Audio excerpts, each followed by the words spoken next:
Ask Jason why he sets foot in any outdoor space. Live in a bubble. That happens. Okay, Wild tell birds me. defecate. They stipple paint the ground all over the place. If this is such an issue, it's in wild birds, it's endemic in the wild birds, then why go into any space, outdoor space whatsoever? That's actually what China's doing. It's like you just actually talked about that don't what the make it a proper good idea. biocontainment is.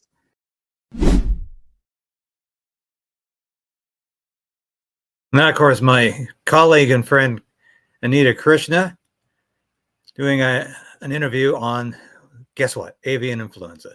Thanks for joining me. I'm David Krayden, your host of Stand on Guard, broadcasting to you live from Ottawa. We'll be back in mere moments with the whole story. The Prime Minister lied and his minions continue to...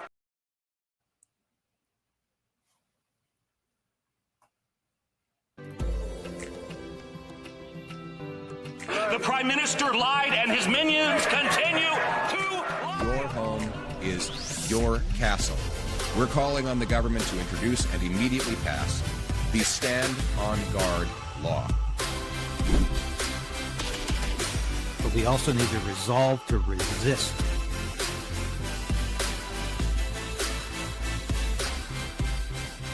Okay. We'll do it live. Okay. No. We'll do it live. I'll write it and we'll do it live.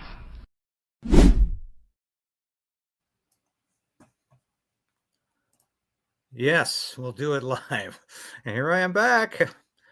So we're going to be dealing with some Psy-ops, 4 particular Psy-ops that are going on because the government doesn't want you to be asking questions about the budget, about what happened to hundreds of ostriches a week ago today. Yeah, it's been a week since the massacre. And here's that clip again. We tried to get to the bottom of this, and we'll have much more on the ostrich story later in the broadcast. But I want you to see this, and it really is worth watching again. Well, good morning. Is it possible to talk to the CEO, Luke Vandercove? What was it in regards to? It's in regards to reports that we're receiving. I'm calling from Blaze Media in Ottawa. We're receiving reports that the ostriches from Universal Ostrich Farms were removed to your Surrey location and left in the parking lot. And we're trying to confirm or deny that. No comment. Have a good day.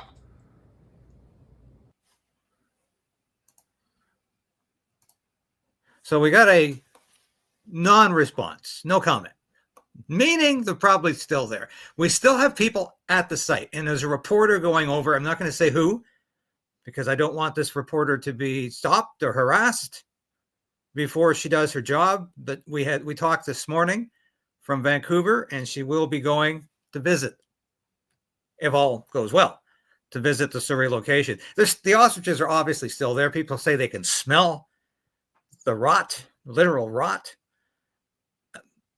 This has become a political hot potato for obviously the Super Save group that doesn't want to move them now because people are watching.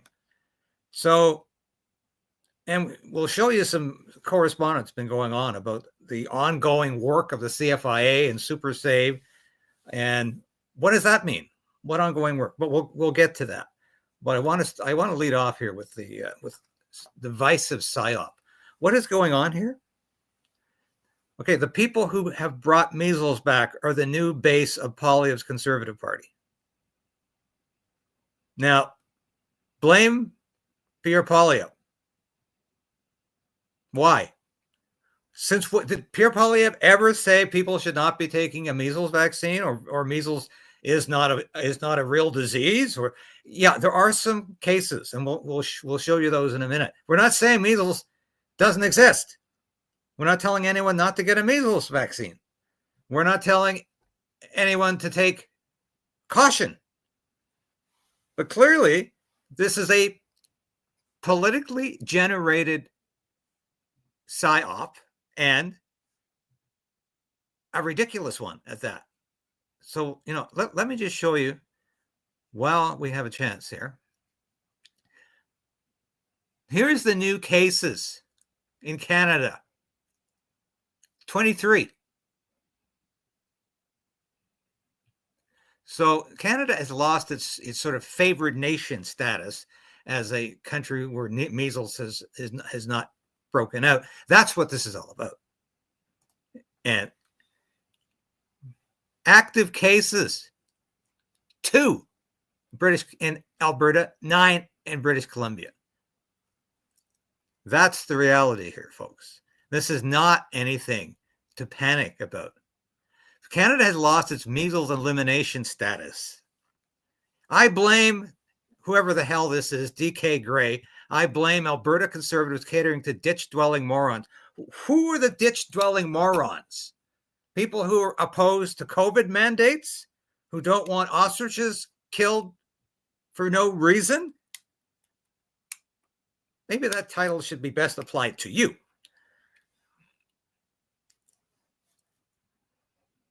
And here we go. Now is the time to double down on lowering barriers to routine childhood immunizations and ensuring Canadians have access to credible science-based information. This is all part of the charade that's going on. All right. Let's go back here. So who are we blaming for a few cases, active cases of measles? Well, blame the anti-vax community. Yeah. Blame the Mennonites. Blame Maple MAGA and Ostrich Farm supporters. So you sort of get a broad cross-section of people who are not happy with the government.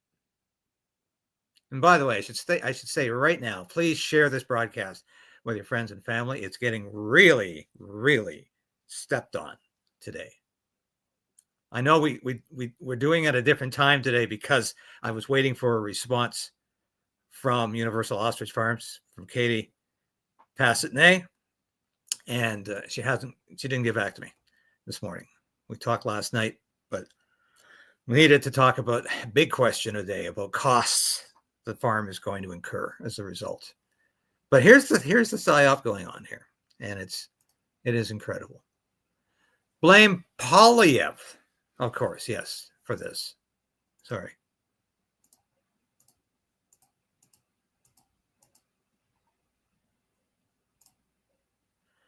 Psy-op 1. Carney targets the CPC because his own caucus may not vote for his budget. So instead of dwelling on how the Carney caucus is divided, and we'll see in a minute just how divided it is.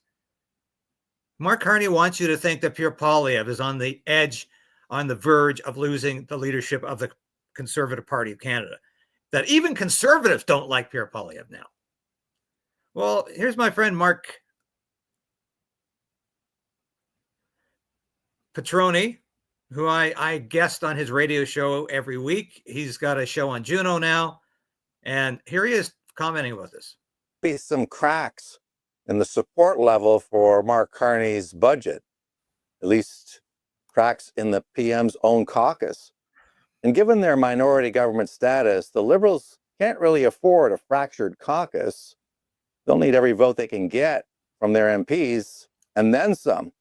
The internal opposition to the budget is from members of Parliament Liberals fixated on the idea that climate change is an existential threat to the planet. In his budget, the green agenda has taken a back seat to things like military spending, and Liberals like Nathaniel Erskine Smith don't like it. Erskine Smith has made his opposition to the budget public. Let's listen. First, stalled climate action, cutting tree planting, moving away from an emissions cap, winding down greener homes. No new money for climate action. On housing, it falls short of these specific promises in our platform, and it unfortunately falls well short of the wartime effort that many of us thought we'd deliver.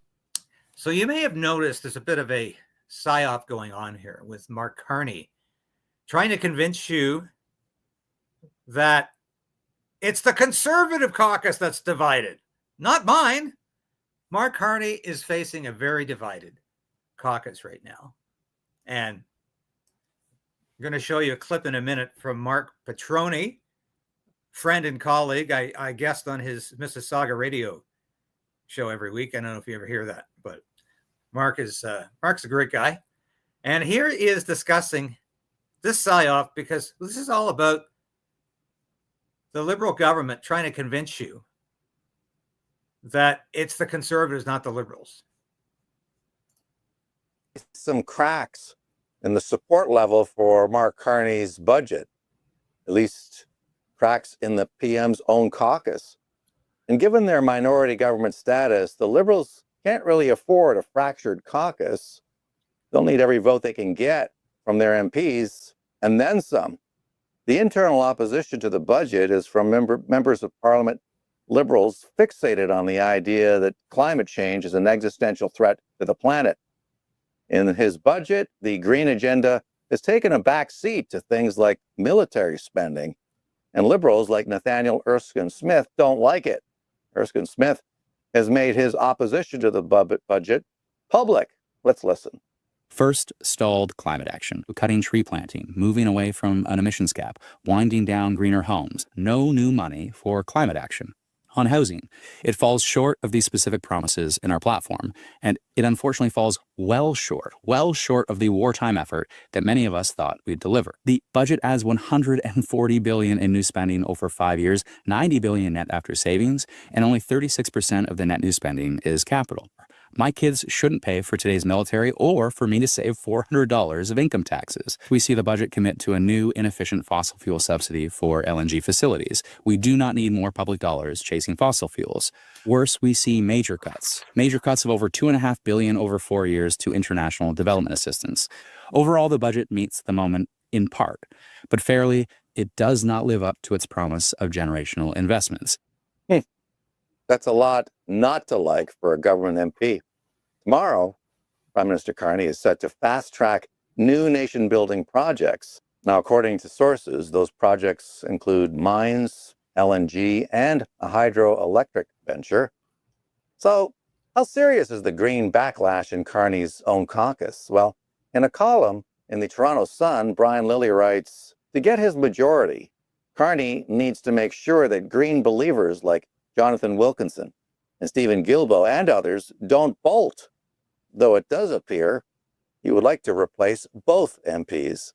So far, much of the left-wing media has either ignored or dismissed the story, opting instead for nonstop coverage of the alleged dissension in the Conservative caucus. This post by Toronto Star's Althea Raj, Nate has normalized independent thought, so it isn't news. In my opinion, it would be nice to see this from other MPs, those outside of cabinet. Their job is to hold the government to account. Well, they are the government. More independent thought means better reports, better debate, better policy, better social cohesion as well.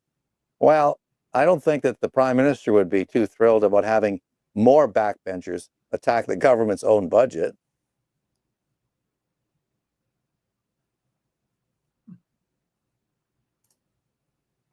Yes, and this is what we're dealing with here. This is a divisive psy-op, and Measles, of course, is another psy-op that the Liberals are bringing forth. He looked the other day at this, what's going on with these measles. Blame the anti-vax community, blame the Mennonites, blame Maple MAGA or ostrich farm supporters.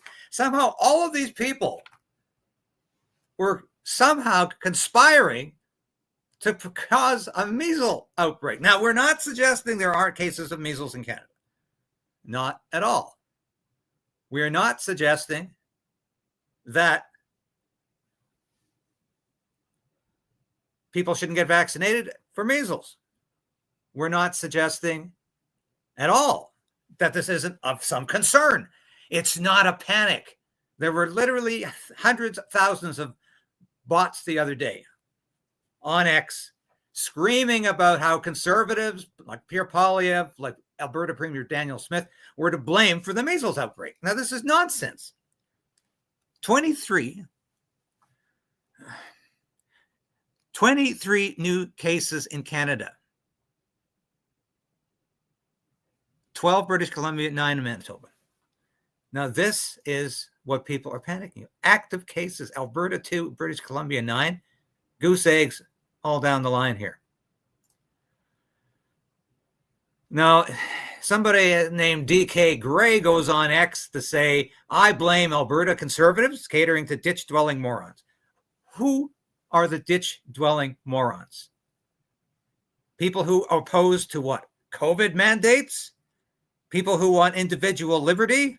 People who are opposed to the massacre of hundreds of ostriches because the CFIA says so? Are those the people you're talking about? How can you possibly blame Alberta or people you disagree with for creating some kind of measles crisis? And believe me, there is no measles crisis.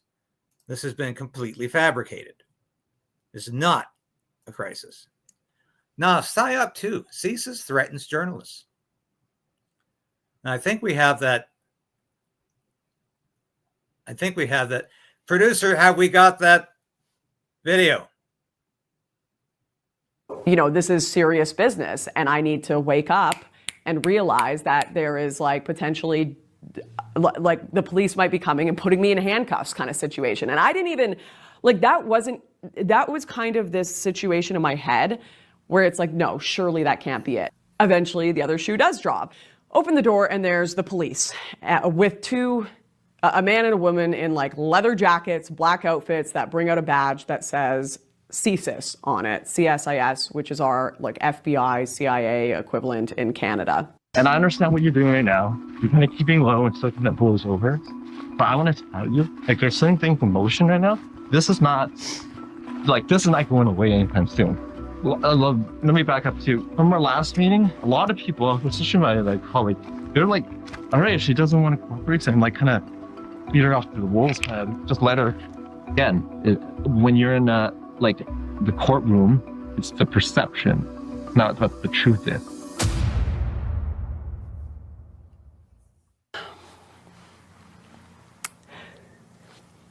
Hey guys.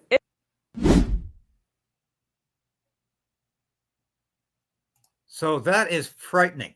Now, Lawrence Southern was condemned, attacked, harassed by members of not just the Liberal Party, the governing party, but by conservative members as well, when she appeared before the Public Safety Committee and was essentially accused of being a Russian spy or bought and paid for by Russia.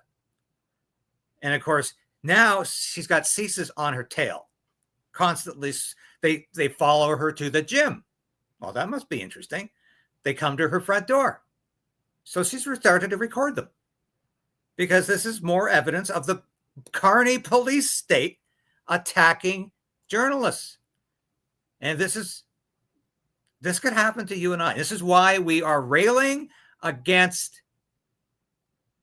Yeah, you can watch the full description. You can watch the full video in the description, or you can find the link to it in the description. But this is why we are railing against the censorship and surveillance legislation the Carney government is putting forth to Parliament, because it's going to mean a very dangerous end of free speech. And I'm trying to get rid of that. So I want to get to the third slide here. Okay, so we have already mentioned this, the measles status. Psy-ops 4 is the ostrich kill and the cover-up. And we've got lots to say about this. But I want to play the whole video of Anita Krishna. And this goes to show you the level of craziness that's out there. Then we're going to go on an update status update on what's been happening to these ostrich remains. Why he sets foot in any outdoor space. Live in a bubble. That happens. Okay, Wild tell birds me. defecate, they stipple paint the ground all over the place. If this is such an issue, it's in wild birds, it's endemic in the wild birds, then why go into any space, outdoor space whatsoever? That's actually what China's doing. It's like you just actually talked about that don't what the make it a good proper idea. entertainment is. But what I do want to point out is that while we're having a really good talk here about science and sanity, there's one little thing we're all forgetting, and that is that 2012 amendment that Harper brought in that essentially says there's no if, and, or but. H5N1 shows up, you kill everything. And that's what they were following. Now, we know that that's outdated. We know that there's better ways. But until someone goes up against that and tries to change it, that is the rule of our land. But and so those rules are not you can't meant... blame me for that. No, I know. You have to talk to Harper for that. Harper. We have to talk to the current people in the CFIA if they would make themselves available, rather they just act like thugs. I mean, just because something is a policy doesn't mean you follow it. There are a lot of stupid policies that we've lived through during COVID that didn't make any sense. And when you don't kill off the... Okay, so as this Jason Petro is pointing out, it's a Harper era policy. Maybe that's why we didn't hear much from Pierre Poilievre and a lot more conservative members of parliament during this ostrich crisis. Maybe that's why. Animals, the next year, they end up getting it again. No. And that's the thing. Those birds are protected against the D1.3.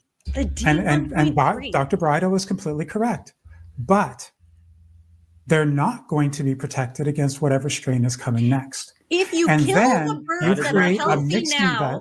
And then you create the mixing vessels that allow for more human-like versions to come out. If you kill the birds that are healthy now, you perpetuate the disease. Those birds had herd immunity, and that's where the fight stopped. But do they still have the virus in them?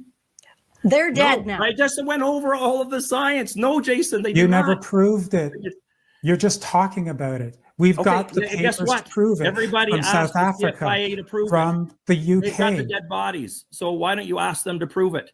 Don't put the onus on us. Yeah. I would be happy to test them. I would have been happy to test them. I would love to test them as well. Actually, the H3N2. All right, this is what we have been saying from day one of this catastrophe. These birds were shot, killed, decapitated, loaded onto trucks, and taken to Surrey, British Columbia at a Super Safe Group location. They're sitting in the parking lot now. Supporters of the farmer, they're watching. The reporter should be arriving later today to get a eyewitness account of what's going on. So, why are they guarding these animals, the corpses of these animals? They don't want tissue samples obtained and tested because it will prove that they were healthy and it will prove the CFI was lying all along. Over and over and over again. Many people we all get infected over and over again if there's sick people that are spreading it. The reality, Jason, what you're not recognizing is the vast majority of people do not get sick when they're infected with the flu because they have enough cross-reactive immunity to be able to respond to it and clear it before they get sick. And then their immune response is now updated and state of the art for that current strain. There are many people who go through flu season after flu season after flu season, and they absolutely are getting infected if you do the seroconversion studies. But they don't actually get sick. That is the reality. To my mind, those birds had herd immunity. They were the healthy birds. The CFIA killed healthy birds. For Jason, what do you say to that when that you keep talking about they could get this strain, this number strain? No one was sick. No one was sick. What do you say to that? I know that you keep saying this Ebola lady didn't know she had Ebola and this it could spread because it's asymptomatic, but you don't kill what is not sick. If they're not sick, if they're not healthy, let them live and leave them alone. How can you back up what the CFIA did? Tell me. Ask Jason why he sets foot in any outdoor space.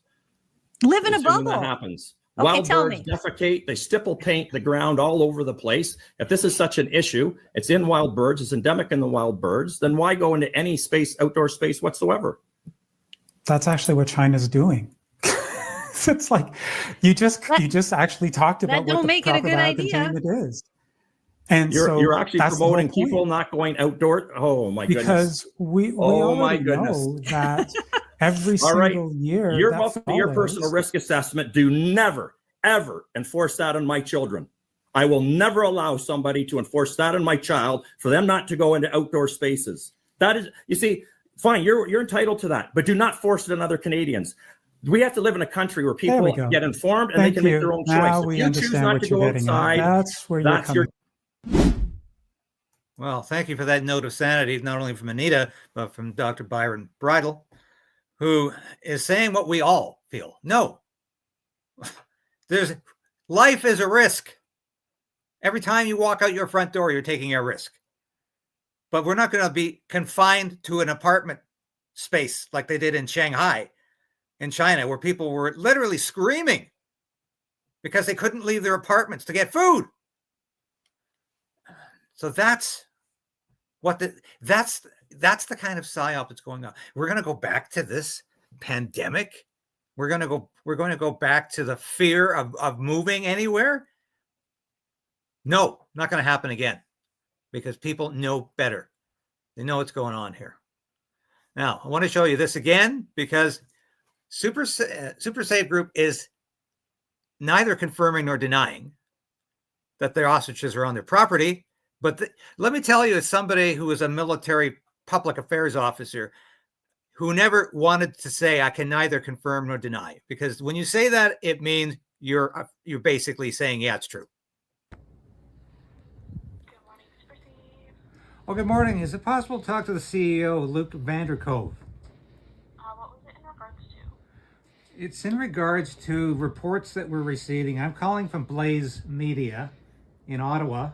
We're receiving reports that the ostriches from Universal Ostrich Farms were removed to your Surrey location and left in the parking lot. And we're trying to confirm or deny that. No comment. Have a good day. Yeah, and of course they gave me a big no comment for that. So let's have a look at what's happening, and what's happening on my X page. Oh, here we go. Here we go. This is where most of the, this is by the way, if you didn't catch my interview yesterday with Tamara Leach, it's an hour long, very worth watching, and I encourage you to watch that. Yeah, it was a really, really good interview. And Tamara, of course, is appealing her conviction for mischief. At the same time, that the Crown attorneys are appealing her sentencing. House arrest wasn't good enough, and they apparently want jail time for Chris and Tamara. Pretty stupid. All right. Thank you again for Agent Blue Sky for your hard work. But here's my question. Are the dead ostriches still in the blue bins at the Surrey Super Save Group, where the truck lot stinks? Read below. What is the work at the Super Save that the CFIA needs completed? They're admitting it. The CFIA has admitted it. How is it related to the ostriches that are dead? How are the local residents impeding? This is the kicker. Impeding and delaying the ability of Super Save to complete their work for the CFIA. So the CFIA is admitting that Super Save is working in collusion with them. This is a very strange comment from the CFIA after the cull is complete. What is the work that is not completed? Is that disposing of and hiding the ostriches so nobody gets tissue samples? Does this include the local residents that are very concerned about the smell and the potential biohazard situation that the CFA have created? The locals have tracked down the trucks in the blue bins, and they are keeping vigil by live streaming Surrey Super Save activities in shifts related to the blue bins the ostriches were, and I say are in. Have the ostrich carcasses not been dropped off someplace safe? If they are a biohazard, as the CFI claims. It is almost a week. Where are the ostrich carcasses? We're going to read the statement here because it's fascinating. But Super Save is not authorized to store animals that pose a biohazard. Now, we know these animals did not have avian influenza. We know the CFIA lied about that. But rotting carcasses create another kind of biohazard. And they're not outfitted for that either. All right, the warrants that the CFIA served remain in effect until we leave the premises. Now, Katie from the farm posted this the other day. So the CFIA is after Katie and the family again. The continued harassment, intimidation, doxing, there's been non-doxing, and threats targeting the CFIA staff, RCMP, and contractors is impeding our ability to exit the farm. This behavior is occurring both online and in person and is unacceptable. You and your supporters can contribute to the solution and resolve the delays in our ability to leave the premises by stopping this unacceptable harassment. Stop reporting the news. Doxing and intimidation. For example, the presence of your supporters at various Super Save locations, apparently with your endorsement, are impeding and delaying the ability of Super Save to complete their work for the CFIA on your farm. If you are truly concerned about CFIA remaining on your property, you will have all your supporters stop doing this. Okay, yeah. Now, VC Barracuda, who's been a real assistance throughout this crisis with her research, her work, said she can smell the composting along the entire Fraser Valley. This is likely the composting of chickens from all the avian influenza calls. In Abbotsford at Costco, people were covering their faces. The smell of rot was so bad. I lived there for 14 years and never smelled the death scent. Something smells like CFIA. Where are the ostriches? Well, yeah, indeed. Now, Animal Justice has filed a legal complaint with the CFIA over cruel methods it used to execute hundreds of ostriches at Universal Ostrich Farms in BC. Shooting animals in the dark in front of their flock mates goes against agency guidelines and likely caused illegal suffering. Animal Justice is a federally incorporated not-for-profit organization in Canada dedicated to legal advocacy on behalf of animals, Canada's only national animal law advocacy organization. So the walls are closing in on the CFIA and their lies, their mendacity, their posturing, their cruelty. There's more breaking from Shareware Canada. Ostriches are not poultry, publicly announced. A tort claim will be filed for illegal accountability for each government official in every ostrich death of at least $1 million for each misclassification of ostriches as poultry. The CFIA is directed to cull ostriches under poultry regulations as unlawful, as ostriches are ratites, not poultry, and therefore outside the scope of poultry-specific rules. Under the Health of Animals Act, the agency's authority to manage animal diseases must be exercised within its statutory jurisdiction, and misapplying regulations constitutes an ultra vires action. Wow. How about that? All right. How about that? It continues.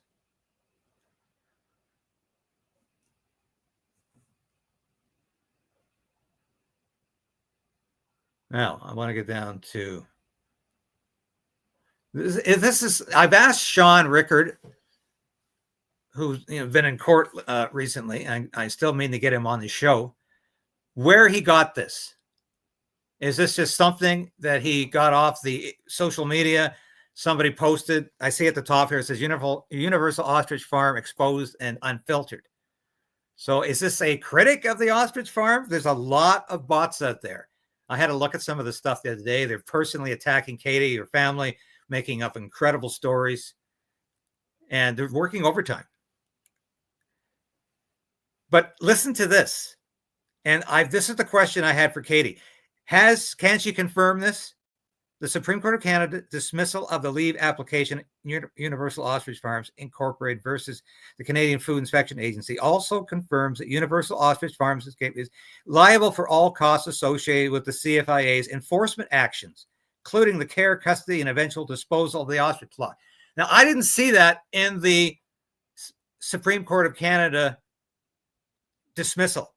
It said legal costs must be assumed by the ostrich farm. However, according to this, and we need to determine whether this is accurate or not. Under the Health of Animals Act and related regulations, the farm is responsible for reimbursing the CFIA for all expenses incurred during the quarantine, testing, housing, feeding, veterinary care, and destruction of the birds. This has been in effect since the CFIA took custody in September 22nd, 2025, following the owner's non-compliance with the call order. As of early November 2025, these costs are estimated to exceed $500,000, including covering 9 weeks of on-site care for around 300 ostriches, security, veterinary services, and legal proceedings. The CFI has indicated it will pursue full recovery through civil claims if not paid voluntarily. Well, I can tell you, I don't think they've got $500,000 to give the CFIA. This is why, Katie, you need to do some fundraising. You need to raise $1 million. And this is why I'm telling people, donate to save our ostriches. It's not saving the ostriches, it's saving the livelihood, the farm, and who this farm family is. This is what donations will be used for, to cover the legal costs and potentially to cover the costs of the occupation. This, as Sean points out, this has to be verified to be true. If it's true, I am beyond words as to how disgustingly vile and cruel this is. This is incredible. So the CFI has stated it will issue a formal invoice to Universal Ostrich Farms Incorporated once disposal is complete, with payment likely due within 30 days. Right. Failure to pay may result in liens, asset seizure, or referral to collections. So you're going to send the collection man after them, are you? This is just incredible. It's just incredible. Yeah, and there's BC Barracuda, which we showed you. And we need action on this, people. We need action.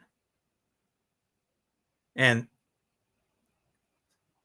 I want to thank all of the people who have been doing surveillance,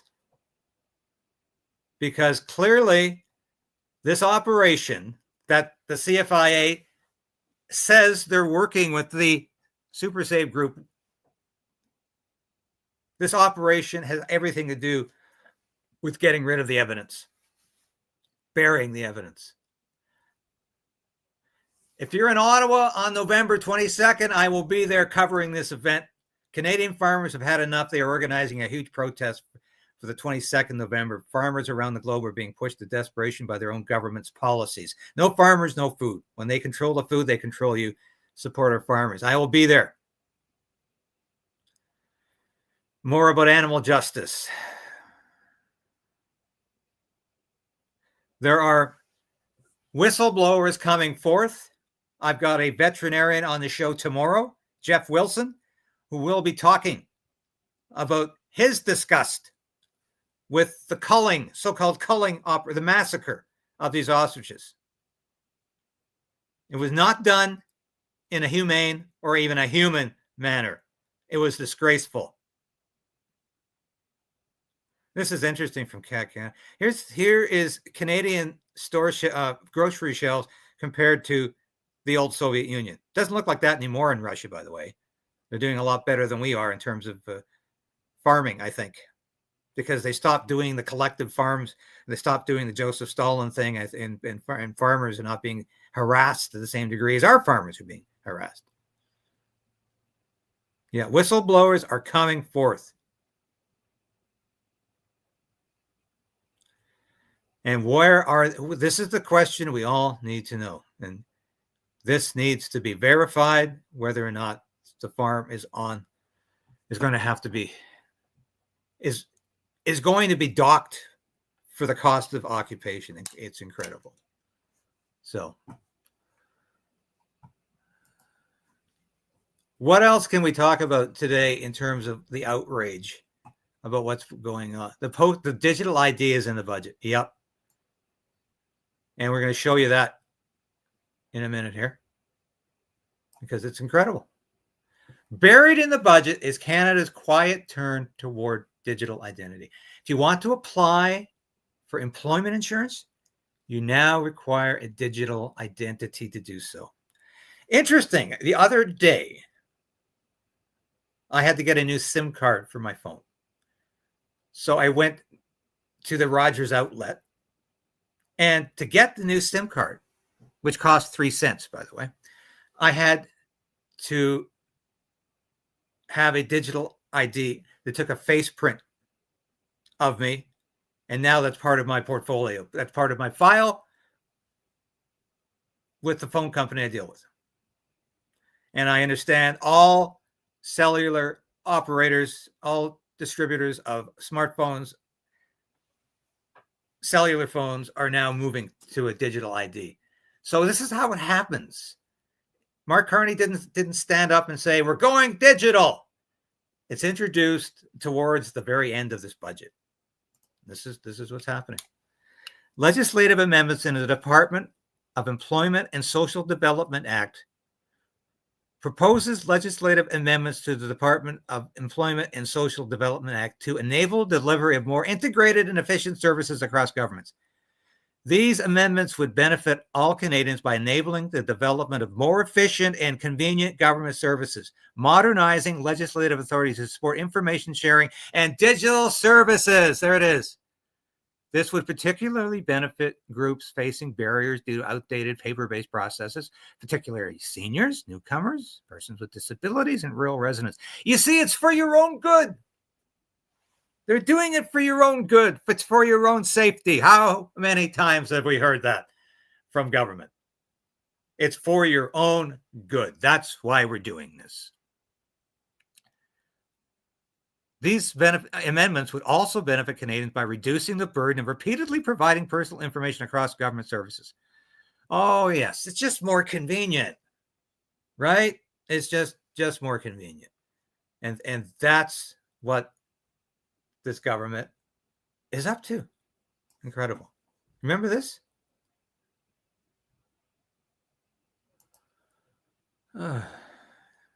If you're watching on Facebook, my apologies.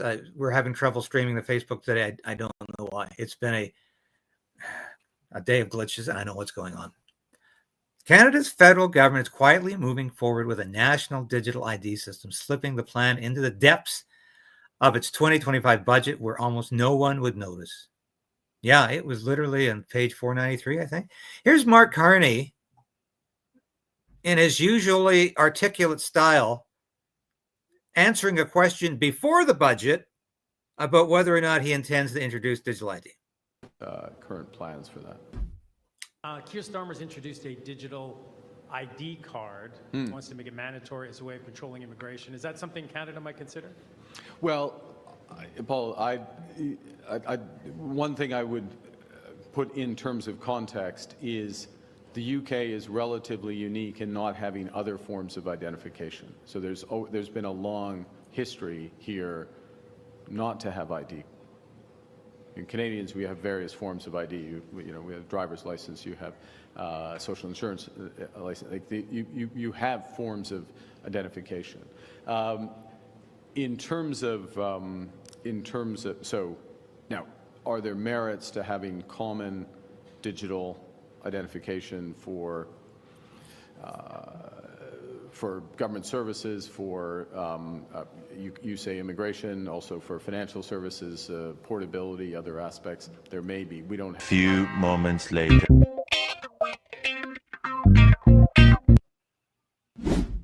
Yeah. Oh, it's in there. You better believe it. It's in there. And that's we're just going to have a look at Katie's page to see if she has posted anything since we talked last night. And let's have a look here.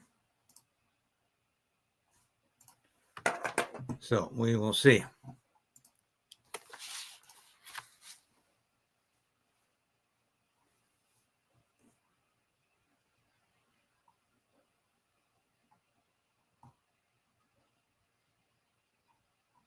Yeah.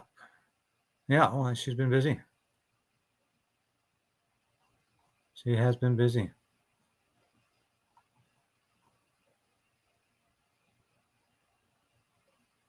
Overnight, yeah. This is very, very interesting. Very, very interesting.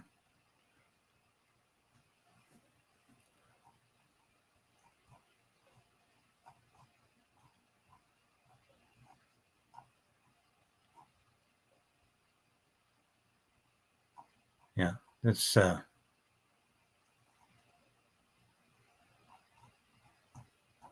yeah, she posted my article.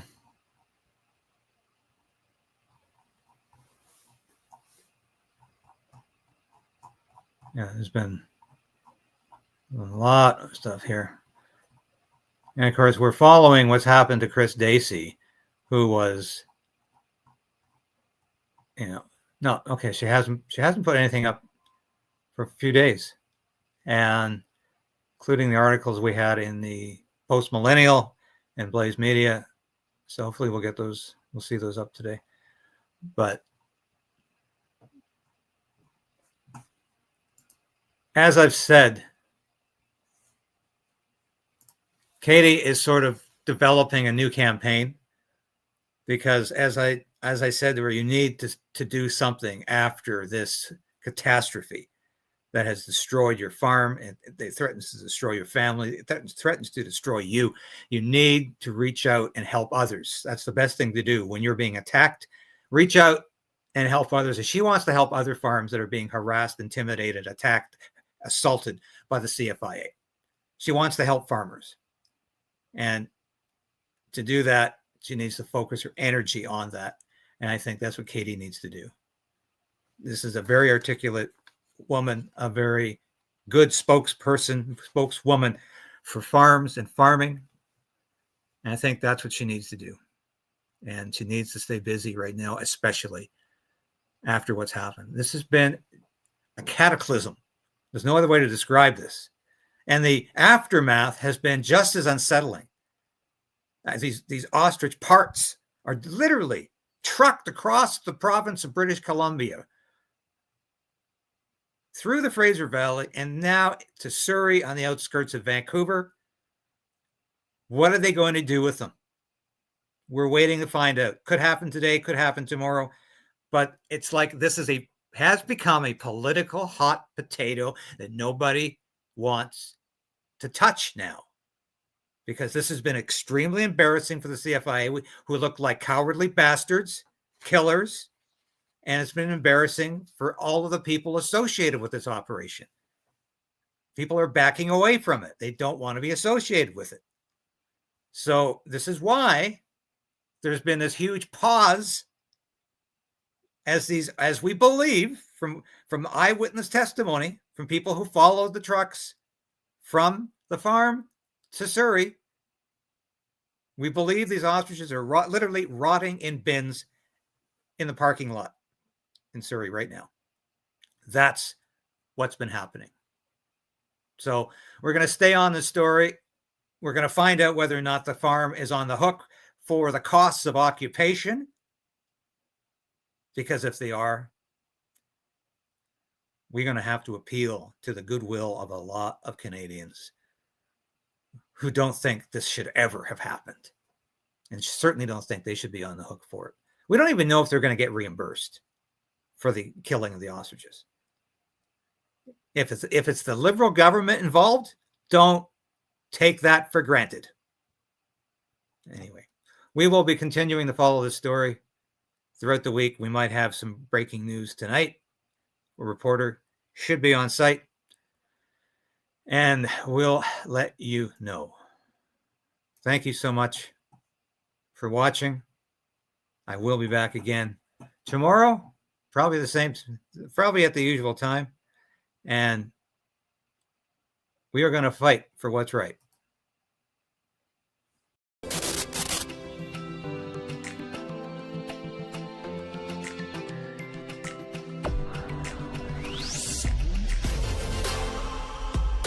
Thank you for sharing this station with your friends and family. Thank you for hitting that like button, because I tell you, we are fighting back in a way I've never had to before, because I'm going to keep this station on the air. I'm going to keep fighting for freedom. I'm going to keep fighting for justice and truth. And I am damn determined to resist this Carney government in any way possible as it encroaches upon our individual freedom. And it will continue to do that, mark my words. I'll be back again tomorrow, same time, same place, 10 a.m. This has been David Krayden, broadcasting live from our nation's capital in Ottawa. Thank you for watching. We'll see you again tomorrow.